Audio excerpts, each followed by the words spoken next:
Hello, listeners. You are with Que Madre and Warrior Mother, Ana Rosa Rizo Centino, and Siobhan Hoover. And today we have a very special guest named Torrie Cutbirth. And correct my pronunciation because I don't have experience saying your last name since we always talk to each other on a first name basis. But she's so amazing, such a creative, wonderful being of light, and is just a sister friend to me. One of those folks who I would actually say is an ally, not somebody who just claims the title but doesn't actually do the work. So thank you so much for being here, Torrie. Just share some thoughts with us on how you're doing today. Yeah, and may I take a pause really quick, because we did have a serendipitous moment. Torrie and I met over the weekend at an event for Black History Month with EYC, and I was kind of honored that she was going to join the show, because I'm like, well, wait a second, we just for the opportunity to be in the same space together. So passing it on to you, Torrie.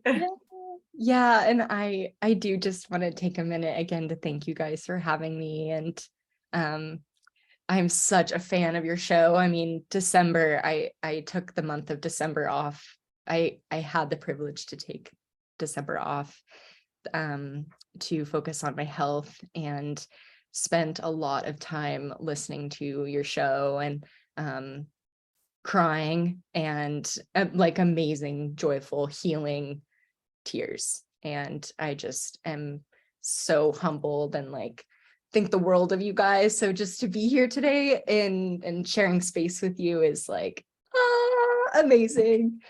So thank you so much. And yeah, it's Cutbirth. It's like cut like cutting paper and birth like giving birth. That's what I say. Yeah. Breakdown. The breakdown. Yeah. And gosh, I'm feeling a lot today. I identify as a super feeler, so I can kind of feel the rainbow of emotions all day, every day. And had a really beautiful meeting this morning with a dear friend that I went to high school with, and got to talk, just have really real conversations and be authentic. And I was telling Siobhan, just like any time that I can be in this kind of space where I get to show up as my full self and talk about really exciting things is very energizing and really fuels me. So I'm feeling both very excited and also learning to simultaneously hold grief and sadness and all anger and all these other emotions that I'm kind of finally, for the first time, allowing to exist instead of kind of shoving those feelings away or hiding from them or avoiding them. So yeah, that's kind of how I'm feeling. That's Well, beautiful. KZAA is lucky to have you. With the feelings, I think it's important that coexistence, right, of the different types of feelings, because I have a tendency to be like, oh, that was good or that was bad. Sometimes it's a little of both, like all of the above. And it's important to be able to sit with all those feelings because they're all such important teachers to us, right? The feelings that we have. And I was actually just listening to another podcast today about the fruits of death, which I never thought of it that way. Almost like death for the person who passes on is like a graduation date, but for the rest of us, it's like an evolution date because we transform and change after that person is gone to us in a physical form. So yeah, very interesting. And I like that term super feeler. I never heard that before. I was going to say that too. How do you, for those who might be super feelers as well, what are ways to manage that? Because if you're feeling such a range of emotion, all day, every day, I imagine that can be overwhelming. And so, part of something that I would do is block it all out and be like, okay, well, I'm not going to feel, but that's the complete opposite of what we need to do. So what are some tools that you might use that might be useful for everyone else? Yeah, gosh, such a great question. I think when the pandemic started, I took a walk and stumbled into a local bookstore, and I swear this book found me. It was called Getting Off the Emotional Roller Coaster. And I think that was the first time that I um, really felt understood, and it kind of talked about this notion of the super feeler. So, and I've known growing up, I've always felt very deeply and a lot. I'm very sensitive, and that was kind of the narrative around my emotions throughout my life. It was always told to me, shared with me, that my emotions are a weakness, that it is a detriment, that I need to hide my emotions. I can't share my emotions. I need to control them and not share my emotions. And so, and, also really coming to terms with how my emotions affect my behavior and the way that I act. And so, in the past, maybe I was jealous with a boyfriend and I like verbally attacked him on it, when my jealousy really has to do with me and my pain and my history and my traumas, and doesn't really have to do with my boyfriend. And so, reading that book first was really helpful in, it talks about how to kind of just start to notice my feelings and my emotions. And then I started working with my therapist, and then most recently discovered a book, a mindfulness workbook for addictions, because I'm also an alcoholic in recovery. And all of those things are so tied. So yeah, so those, and also learning my emotions are so tied to my thought patterns, and these thought patterns that come up from my childhood and what people have always told me who I am, and I'm too much, and if I'm myself, then I'm not worthy, then I'm not loved. And so it's kind of this dance between being aware, noticing, having compassion for myself, and just really getting to know myself, and then also accepting who I am. Like I recognize that these are my thought patterns, and this is my hurt. And, in the moment, trying to just be with and notice my emotions as they arise, so that I'm not necessarily acting on them in the moment, so that I'm not unintentionally hurting someone I love, or even a colleague, when those things happen. But yeah, I think overwhelming is a huge word. And I have felt it can feel really overwhelming. And but honestly, just allowing myself to feel and kind of rewriting my own story around my emotions has been really big. And I love that. I feel like many of us can relate to that, as far as, shoving your feelings to the side, and don't show emotion, as that equals weakness, and all of that really kind of stirred something up in me, because that's also how, I've always been. But I like how you indicate that you just are aware and noticing, what this feels like. And one thing that I had started doing that I found so useful is just like identifying like where I feel it in my body, because sometimes, you might feel it in your stomach, and your stomach's like, ooh, like this doesn't feel good. Or, your heart might be incredibly happy. You might feel something in your throat that makes you feel like you're going to cry, from joy or sadness or whatever it might be. But I love all of that. I love all of that, and how you found your way through it. I think a lot of us can use that advice. Is art one of the ways that you have found your way through it? oh, yes. Absolutely, I love yes. them. Yes, art, and also gardening, which has been an art in itself. And I guess art to me has always been like, I used to be more like art is painting and drawing, and those are my art forms. But more recently, I've been like writing poetry, which I haven't done since 7th grade. And honestly, that too that started happening as I was resting more and allowing myself to rest.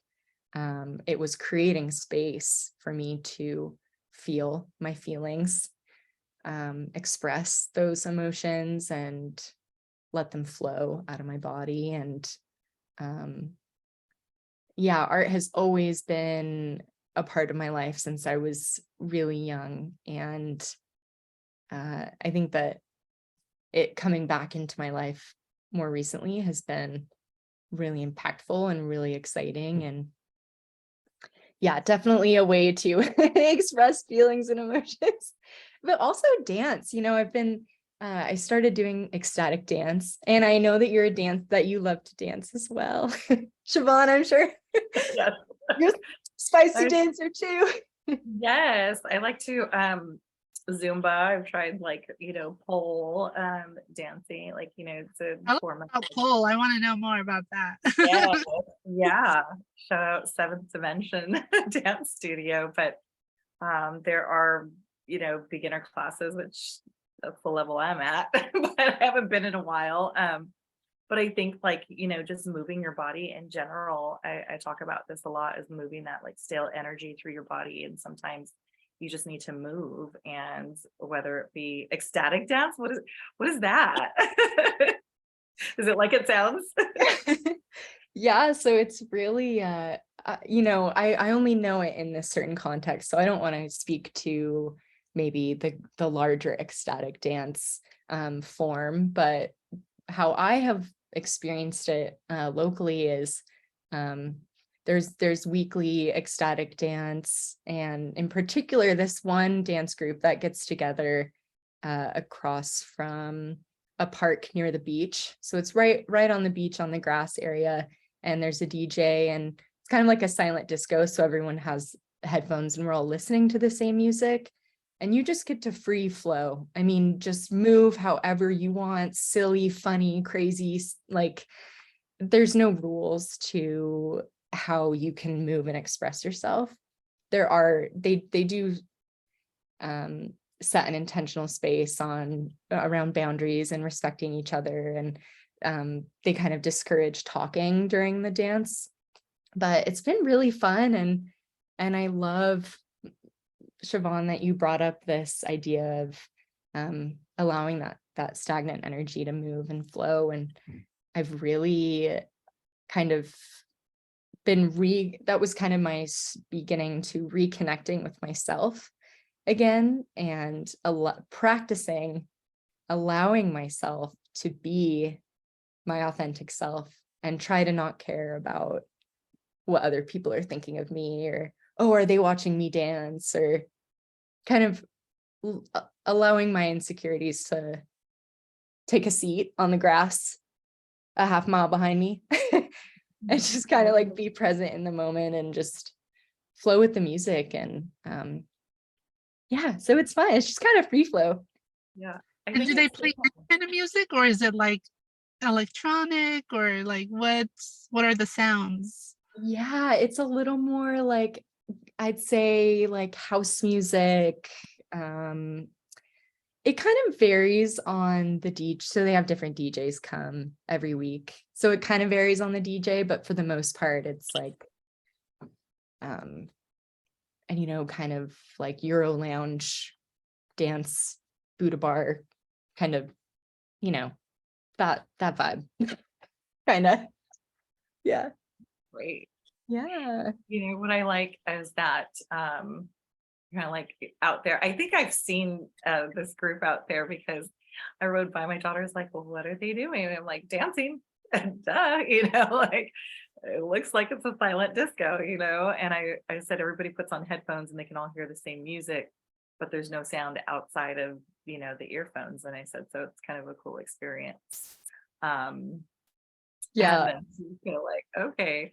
But what I like is like the non-judgmental environment, and like Zumba's a lot like that. Zumba with Josette at the Korea Rec Center.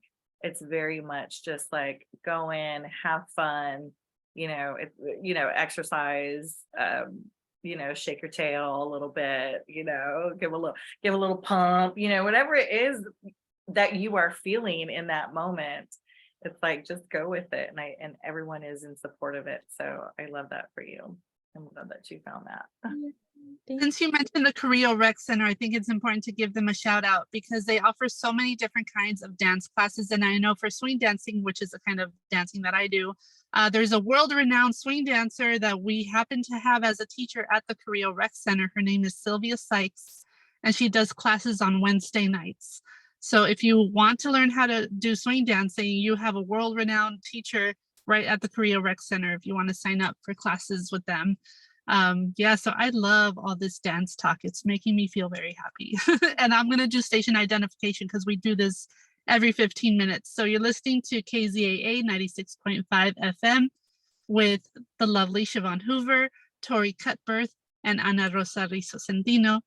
Thank you so much for listening. And we are interviewing Torrie about all the many things that she does: art, dancing, being a lovely human. What would you like to talk about next, Torrie? Yeah, well, actually, I did want to mention too, another thing about the dance that I love is, it was kind of my first time being back in space with other people after being isolated during COVID for so long and kind of in this fear, anxiety space. And the immense joy, and I see this, I experienced this in Josette's Zumba class too, Siobhan. So I hear you, this like pure joy, and like I see people's inner child come out in these spaces where they can just express themselves freely. And I began feeling empowered to rediscover my own joy in those spaces. And I felt like it was giving myself permission to experience joy again. Sometimes I can feel really just bogged down by all of the problems that we're facing and experiencing in the world, and to just have space to experience joy and experience just being a human being, not like, oh, I work in my job and all these like, oh, I wear this hat and I'm a very important person. It's like, no, actually, like we're all people, fam. Like, so I think that also really struck me as that was like a huge game changer for me in my journey. So yeah, but that also brings me to rest. Rest has been really on my mind, and I think rest as resistance as well is, and authenticity as resistance, and it's all connected. I'm loving these conversations as they flow. I just see how they're connected to everything else, and it's really cool to think. Tell us more about radical rest, because I feel like a lot of people they feel guilty about slowing down, or we talked about setting a time boundary with work when you work from home, and staying up late and just sitting at the computer doing things, or being too available for other people. What is radical rest like? And just tell us more about that. Yeah, I mean, I can't remember where I first learned about this notion of radical rest. But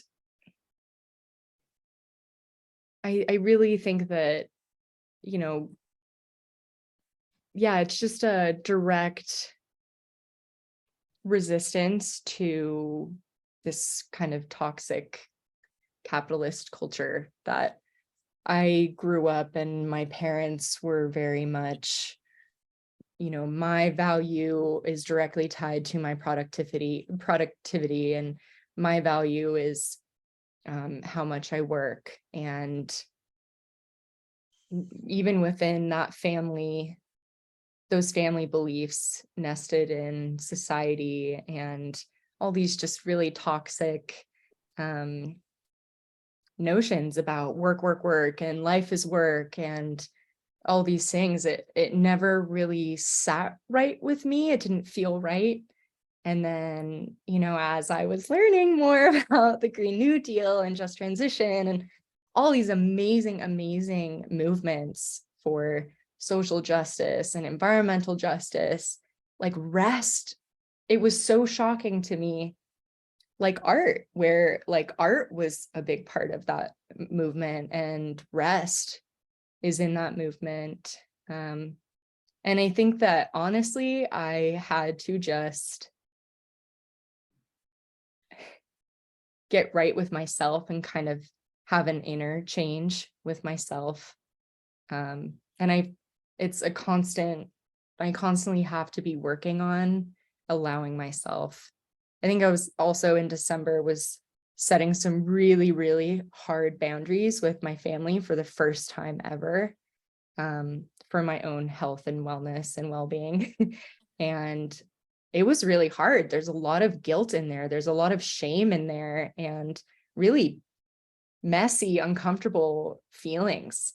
And that's, it goes back to me being a super feeler, and and no one has to be a super feeler to feel those feelings. Those are really very real feelings.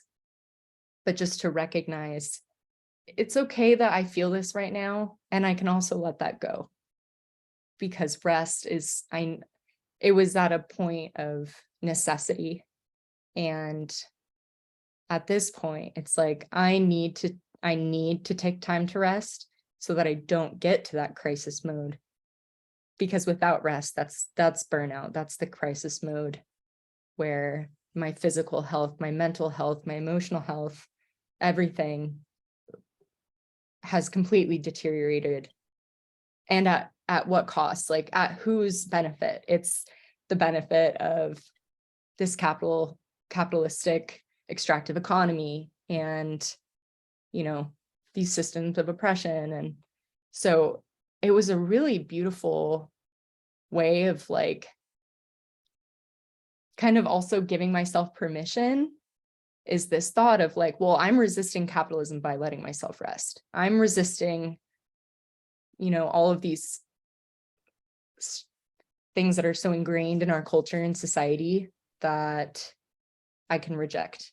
And yeah, so that's, yeah. I want to hear from you guys too. Like, I know rest is so hard. I know I'm a part of a fellowship program locally, and even the culture in there is everyone's so busy, and like we're all so important and working on so many things. And yes, and like, yes, and yeah. Well, I think it's important to stop wearing martyrdom as a badge of honor. And this whole saying is, I work to live, I don't live to work, you know?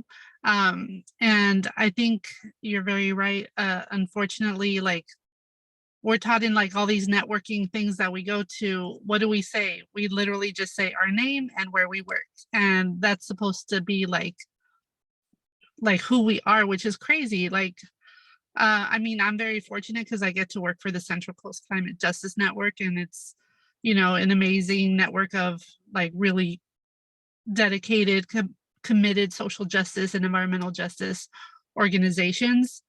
But like, if I worked for a corporation, I wouldn't want that to be my identity. Like, I would want people to know I'm a dancer, I'm a mom, I have 2 kids, I like to write poetry, I like to read, I like to hang out with my friends and, like be silly and crack jokes that are like probably offensive, you know? Inappropriate, yes. The best kind of joke.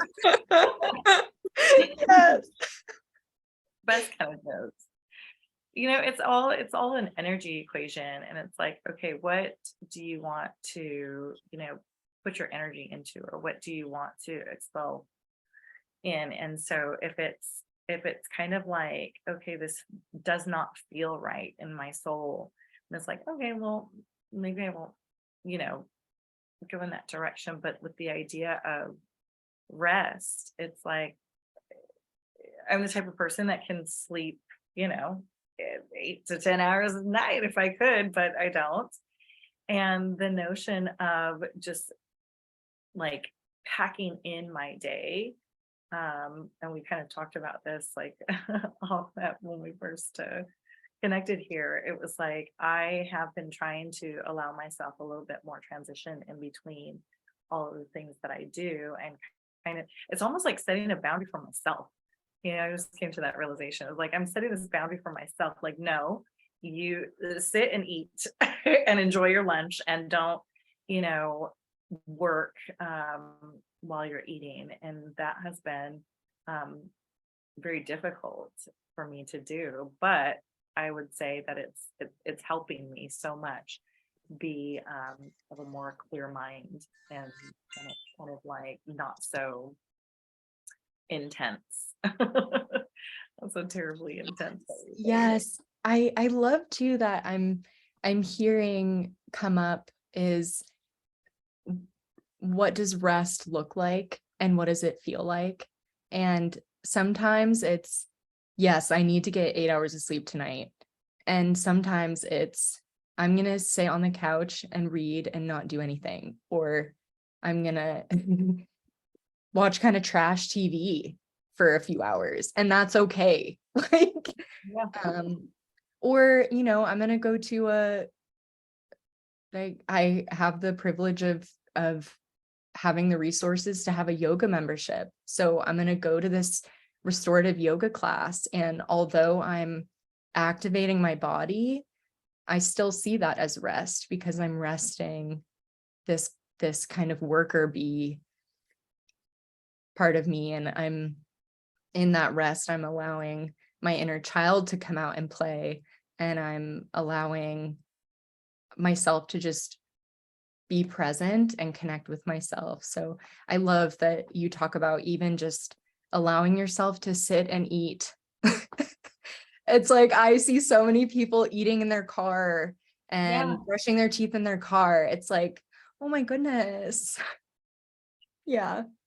Right. So I love that idea that rest can look like many different things. And besides for my health, I've still felt, almost 2 months after taking a month off, the rippling effects of taking that time for myself and that rest. My creativity is off the charts. It's wild. So even though happier. Yes, even though I'm taking that time to not do anything or rest, my productivity after, like my joy and health afterwards, it's almost like, yeah, it's a huge investment. So I think, yeah, that too. I think that's beautiful that you found that. And I think that, a lot of people strive for that. I know finding balance is difficult in life, but like the work-play balance is really what I, kind of like strive for. Because I wear many hats and I do a lot of things, but they're all things that I love to do. And at the same time, I love a celebration, and I love, like on the list I said, like I just, I want to spend time with my friends and laugh, and enjoy the different parts of life. And not a lot of us get to do that, because it's like people are in the hamster wheel, and they're turning and turning. And yeah, we need to do something about this like worker bee mentality. I don't know how we flip that around, but More Yeah. twerking. More twerking, yes, twerk in the Yes. office. Yeah, and I do want to acknowledge too I have so much privilege to be able to take that rest, the fact that I can work part-time, and I haven't always been in this space where I can have, like, rest is a freaking privilege. I don't have to work 2 jobs a day to pay my bills, and I don't have a family that is depending on me. I'm not a mother yet, and so I also recognize rest is a privilege, and yeah, so I just want to say that too. Take advantage of what you can. Yes. That's fine. That too, yeah. I don't know if you plan to be a mother one day, but it's tiring. I've heard. Yeah. Yeah, I know I gave my mom a lot of trouble growing up, so Uh, yeah. it's so So I funny. think to have somebody like you in the philanthropy world is such a gift. Can you tell us what it's like to navigate that world? Man, it is so interesting. Part of me wanting, when I was on the nonprofit side, I was just over the years experiencing and hearing so much from from my own self and from colleagues and in different spaces, and really deeply frustrated about philanthropy and just kind of a lot of stickiness in there, and power structures and power dynamics, and just it's really interesting. So to be on the funder side now, it's still, I find it's always kind of a balance of, I'm still trying to get to know folks and listen and learn and understand where they're coming from.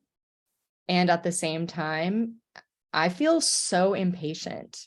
And I think I feel this way with a lot of in these, like, justice movements, like, we need change now.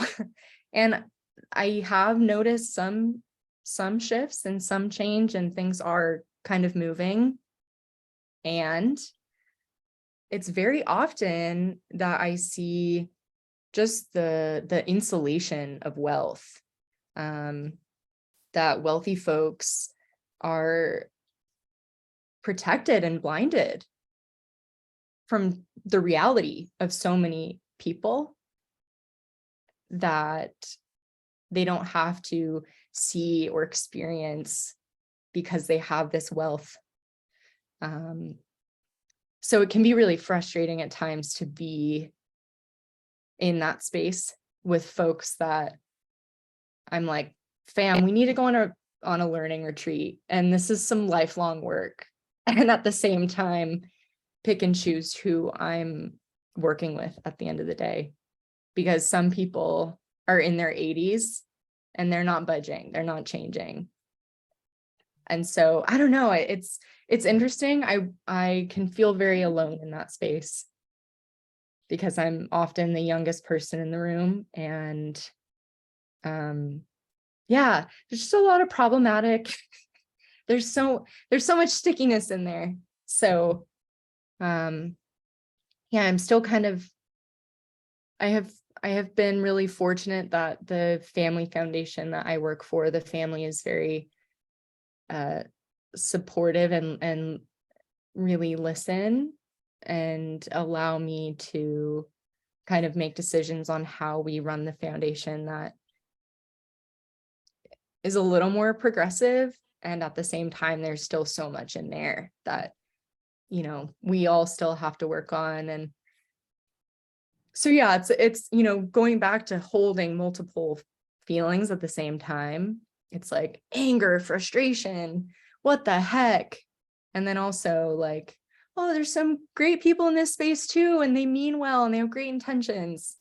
And so I think I'm also just reflecting on myself. I can be really harsh and I can be divisive when I don't agree with, a white supremacist that's in the room.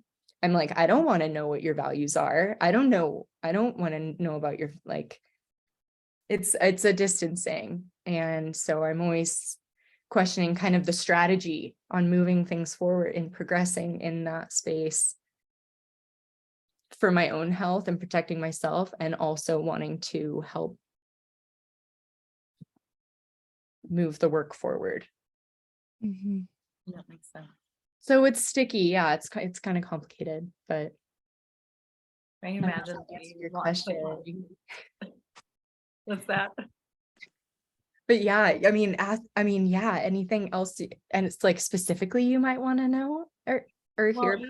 in thinking about all that, it's obviously it feels like things are changing in a very slow way. It's like a big wide turn for like this big ship that needs to be rerouted.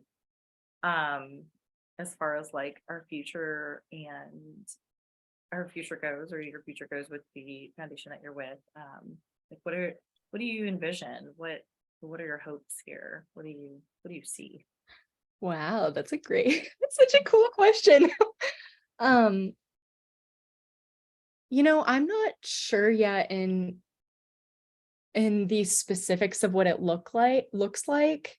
I have a teacher and kind of mentor in town that I talked to during the year, and he was really someone that encouraged me to dive more into philanthropy and kind of how can I use that position to move this work forward. And so even like reaching out to different orgs across the US that are working with seed commons and just different funding ways of funding. And like bare minimum, I would love like where the funding goes to change and how the funding is given to change, like just general operating, so that orgs can decide where the money is going, and not the funders having this power and say, and just relinquishing some control. And then like I believe in reparations, like I believe in land back. Like my boss sometimes can tell me that I'm too radical, and I don't believe that. I'm still learning about these concepts. I probably can't, I don't feel like I can speak about it eloquently yet or at all.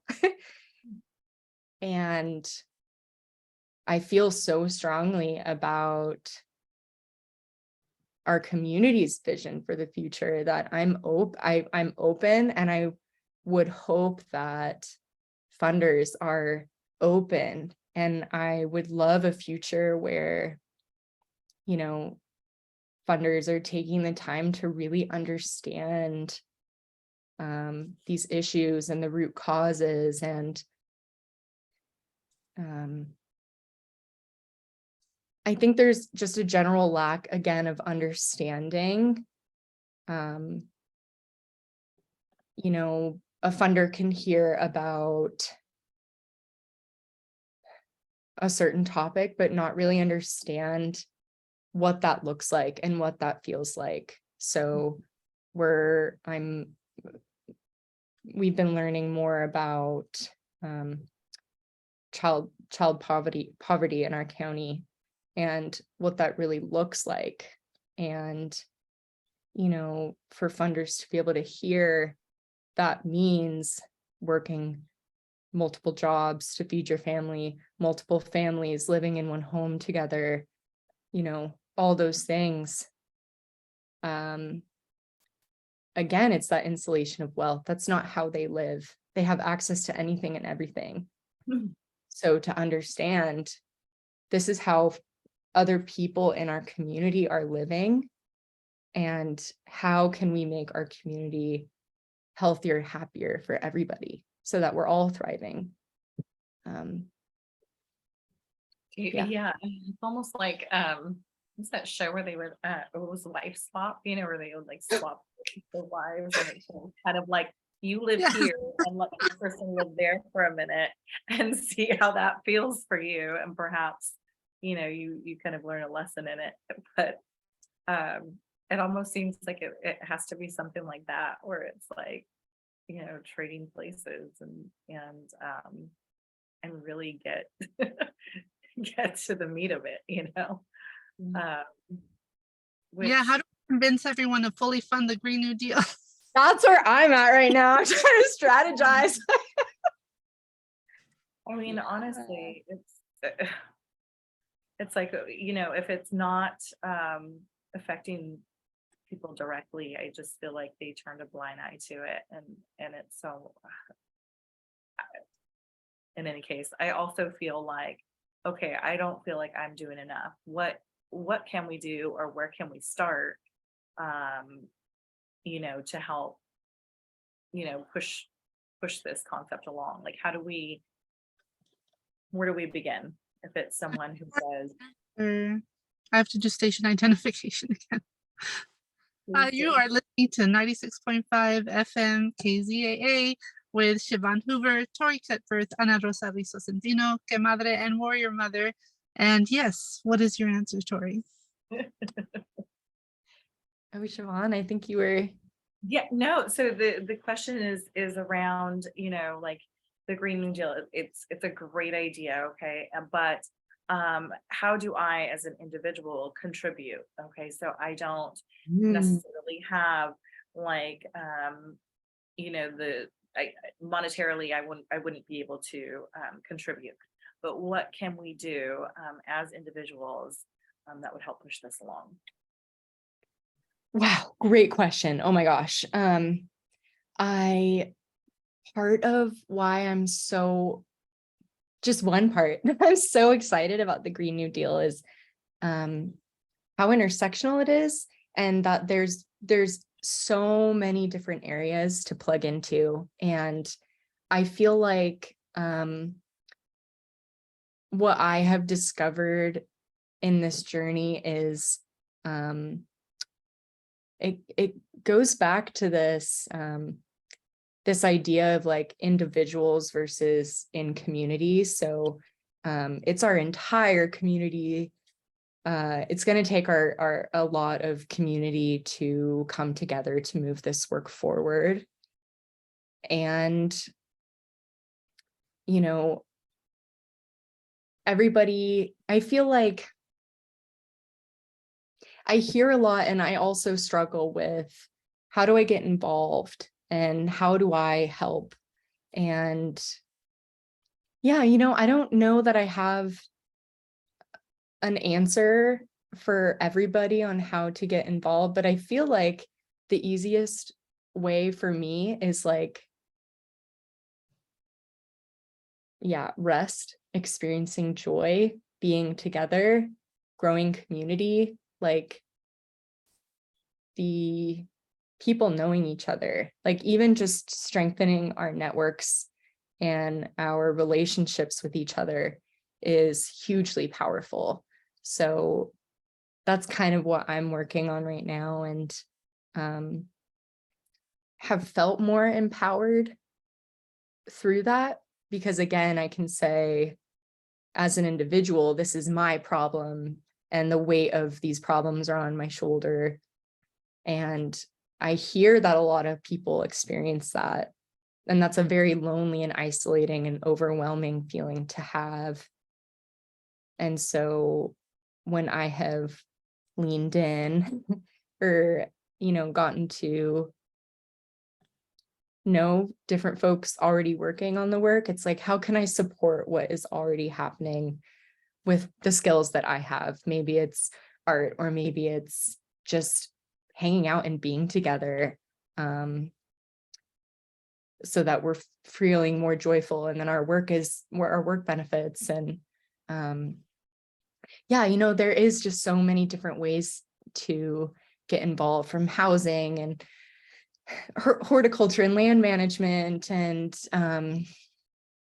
like civics, like, I don't know,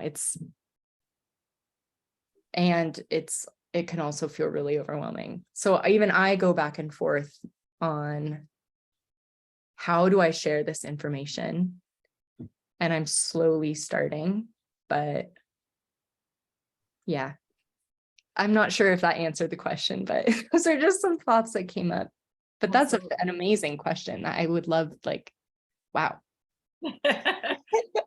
I want to hear that answer.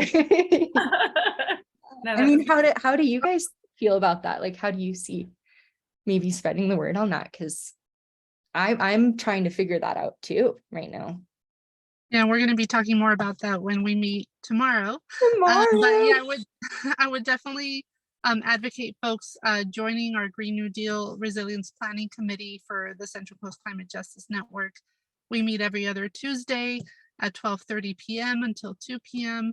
And honestly, just like if you have a fruit tree in your backyard and you start sharing your fruits with your neighbors, that's a really good way. Because I think it's important for us to break down the artificial barriers between each other and know that, you know, like there's no reason why you don't know your neighbor's name. Like, go introduce yourself to them, you know, and just, yeah, break down the mystery between each other. And just really, when we say we're in community, be about it, communicate, and support each other. I have to agree.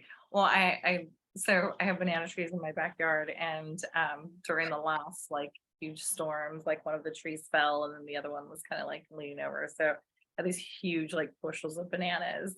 And so I was like giving them out to everybody. Like, do you want to do a trade? Z? What do you got in your yard? You know? And so I love that type of thing. It's like, I'll give you bananas, you give me avocados, you know?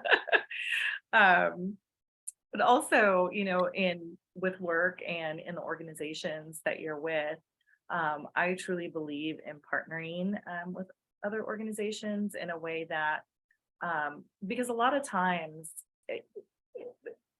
how would I say, some of the organizations are working in silos, right? They're just kind of going about their work and not truly coming together. So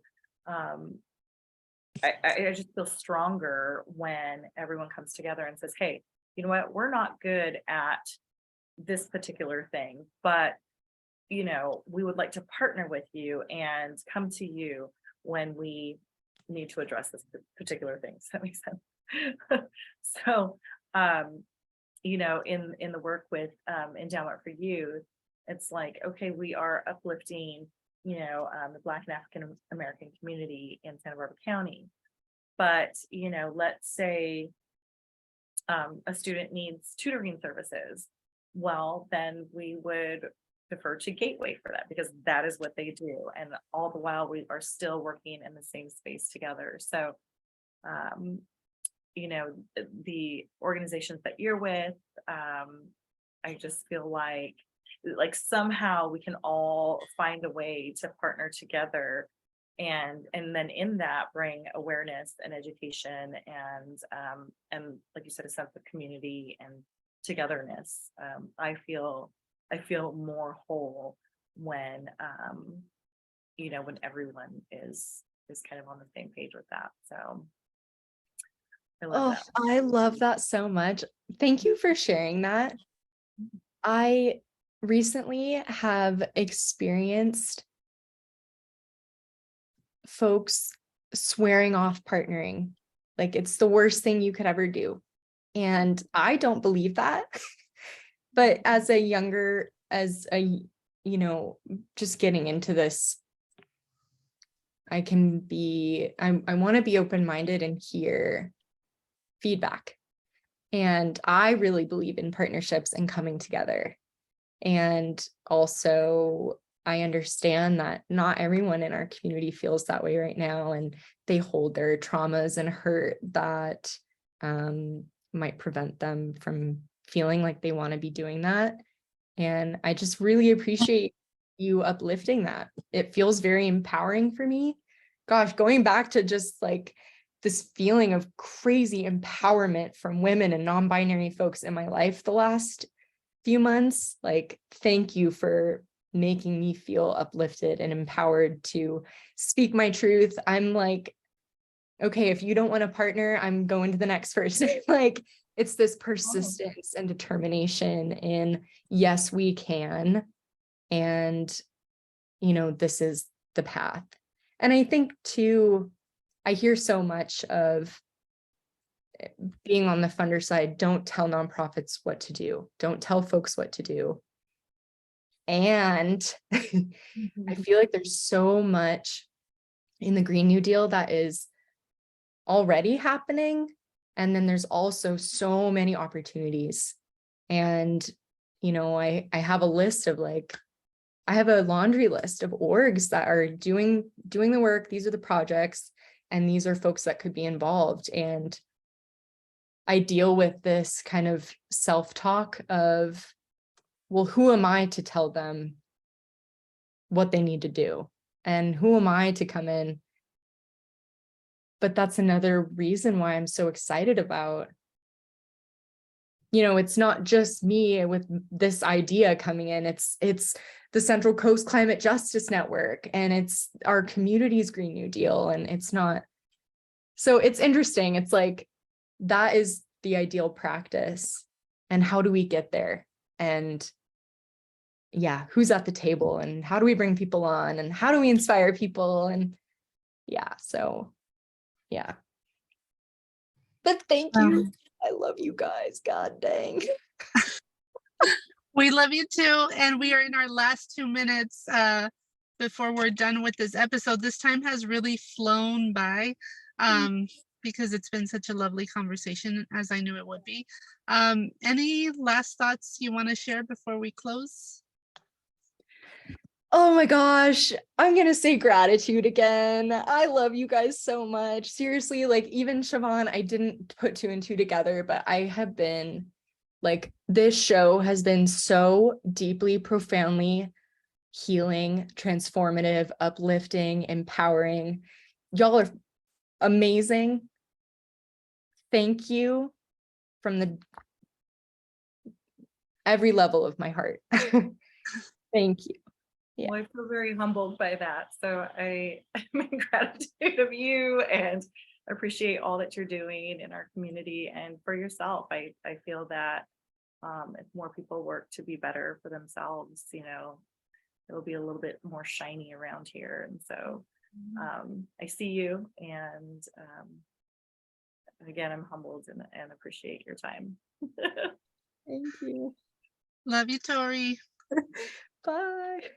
We'll see you Thanks next week. thanks everyone for listening. We'll see you again next Thursday at 6 p.m. And you have been listening to 96.5 FM KZAA with Que Madre, Warrior Mother. And today our guest is Torrie Cutbirth. Thanks for listening. We'll see you next time. Big love.